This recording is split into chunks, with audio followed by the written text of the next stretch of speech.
היי, שלום לכם מהמגרש בעילות, אחד המשחקים הכי מסקרנים של המחזור הזה, בין אחי נצרת לבין אשדוד, שיש לו אומנם הפסד לאשקלון 3-1 מהמחזור הקודם, אבל זה שום דבר שישנה מהעובדה שאשדוד מוליכה בבטחה. מיקי סירושטיין, למיכאל אוחנה, עדיין מיכאל אוחנה, מכניס את מאוריציו! שילוב הידיים אני רוצה לראות עכשיו. מאוריציו הזה. וזה קורה בדקה 51 להתמודדות.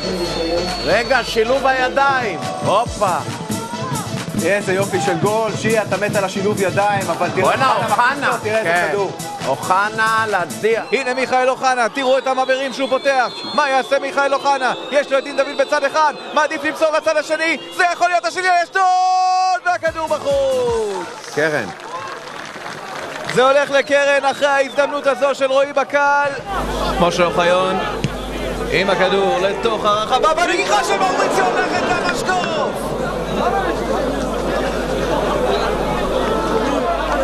אמג'ד סלימן ועלי חטיב ליד הכדור, ממתינים לאישור של פוקסמן. עלי חטיב!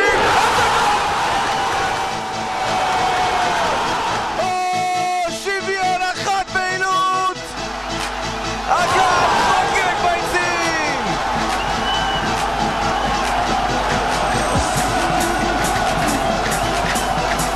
נקודה מאוד יקרה של אחי נצרת, אם זה ייגמר. איזו חגיגה כאן של הירוקים!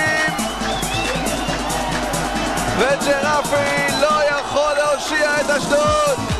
פוקסמן צריך לשרוק בכל רגע. זהו זה. עם תום 3 דקות הוא שורק לסיום. שוויון אחר כך. תודה, בוודאי, אנחנו נשוב אליך